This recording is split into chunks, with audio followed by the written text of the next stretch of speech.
लालपुर गांव में रामचंद्र नाम का एक व्यापारी रहता था। उसकी कपड़ों की दुकान थी और उसकी दुकान पर 3 नौकर थे। मोनू, तुम अपने घर गए थे ना? तुम्हारी बहन की शादी कैसी रही? बहुत अच्छे से हो गई मालिक। अगर आपने पैसों की मदद नहीं की होती तो पता नहीं क्या होता। ये तो सब ऊपर वाला करता है, मैं तो सिर्फ जरिया हूँ। रामचंद्र बहुत दयालु था और सबकी मदद किया करता था। मोनू भाई, सेठ जी कितने अच्छे हैं। मुझे भी माँ के इलाज के लिए कुछ पैसे चाहिए। मदद नहीं, बस एडवांस दिलवा दीजिए ना। अरे तुम खुद ही कह दो ना सेठ जी से, सेठ जी मना नहीं करेंगे। सबको इतनी आसानी से पैसे देते हैं? जरूर इस सेठ के पास बहुत ज्यादा पैसा है। अगर मैं कभी कुछ चुरा लूं तो इस सेठ को पता भी नहीं चलेगा और मैं माला माल हो जाऊंगा। एक दिन रामचंद्र जी को हाथ में चोट लग जाती है। उनका हाथ सूज जाता है तो वो अपनी हीरे की नई अंगूठी उतारकर दराज में रख देते हैं और भानु वो देख लेता है। अब तेरी किस्मत बदलने वाली है भानु बेटा। अगर ये हीरे की अंगूठी तेरे हाथ लग गई ना तो ये लहंगा चोली के चक्कर में नहीं पड़ना पड़ेगा। अपनी भी एक दुकान होगी, तू भी दिन भर सेठ की कुर्सी पर बैठा रहेगा, तेरे आगे पीछे नौकर चाकर घूमेंगे। सोचते सोचते भानु सपने देखने लगता है। उसे ये सब दिखाई देने लगता है। ओ भानु, क्या सोच रहा है?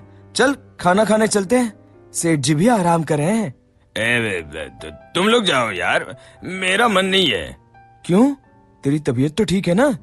हाँ भाई, मेरी तबीयत एकदम दुरुस्त है, बस कुछ करने का मन नहीं है। चल ठीक है, हम खाना खा के आते हैं। जैसे ही लोग बाहर जाते हैं, भानु मौका देखकर अंगूठी निकाल लेता है।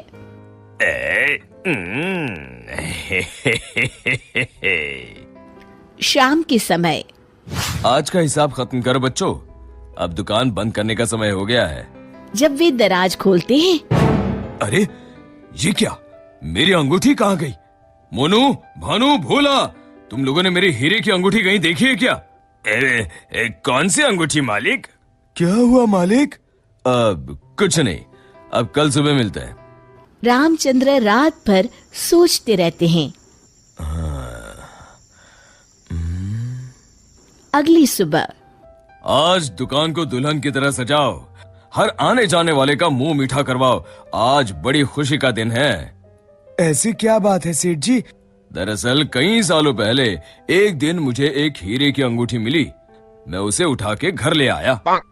उसी रात मुझे सपने में आकर एक बाबा ने श्राप दिया कि तूने पैसों के लालच में जो अंगूठी उठाई है, अब वही तेरा नुकसान करवाएगी। जब से वो अंगूठी मेरे पास थी, मुझे कहीं न कहीं घाटा होता रहता था। घर में कोई न कोई बीमार होता रहता था। पर कल वो अंगूठी किसी ने चुरा ली और वो चोर अंगूठी के साथ साथ श्राप भी ले गया। पर अगर ऐसा ही था तो आपने वो अंगूठी फेंक क्यों नहीं दी सेठ जी? अरे बाबा जी ने कहा था कि न मैं उसे फेंक सकता हूँ, ना ही किसी को दे सकता हूँ। बस मुझे इंतजार करना है कि कोई स्वेच्छा से वो अंगूठी मुझसे ले ले। तो क्या आपका श्राप मुझे मेरा मतलब उस चोर को लग जाएगा? बिल्कुल। अब वो बेचारा ना अंगूठी फेंक सकता है, न किसी को दे सकता है। वैसे एक उपाय है। क्या उपाय सेठ जी? अरे तुम्हें क्या करना भानु भैया, अब चोर जाने और उसकी किस्मत। तू चुप कर, मैं तो ऐसे ही जानना चाहता हूँ। हाँ, क्यों नहीं, क्यों नहीं। दरअसल अगर पूर्णिमा की रात को चोर हमारी दुकान के पीछे वाले बरगद के नीचे अगर अंगूठी गाड़ दे तो वो श्राप से बच जाएगा। तो आपने क्यों नहीं ऐसा किया सेठ जी? तू मेरी जान ले ले। अरे भाई, मुझे ये उपाय अभी पता चला। कल पूर्णिमा है, कल मैं उस अंगूठी को गाड़ने वाला ही था। लो कर लो बात, अब तो चोर गया काम से। भानु पसीना पसीना हो जाता है। रामचंद्र अगली रात बरगद के पीछे छुपकर बैठ जाते हैं। तभी उन्हें एक परछाई आती हुई दिखती है। जैसे ही वो परछाई पेड़ के नजदीक आकर गड्ढा खोदने लगती है, रामचंद्र जी सामने आ जाते हैं।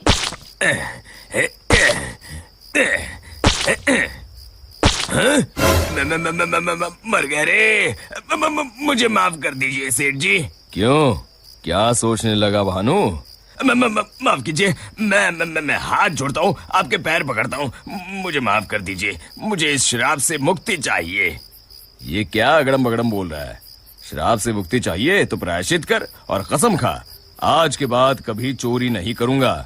नहीं करूंगा मालिक। मुझे पुलिस को मत सौंपिएगा, चाहे नौकरी से निकाल दीजिए। मैं कल ही चुपचाप गांव छोड़ के चला जाऊंगा। मैं नया काम देख लूंगा और कभी चोरी नहीं करूंगा। वादा? वादा मालिक, वादा। अरे भाई, अगर तुम वफादारी की कसम खाओगे तो मैं तुम्हें काम छोड़कर कैसे जाने दे सकता हूँ। आप सच में महान है मालिक, आप सच में महान है। महान तो वो ऊपर वाला है। अब चलो काम पर लग जाओ। शिक्षा, अगर किसी को अपनी गलती का एहसास हो जाए तो उसे माफ कर देना चाहिए।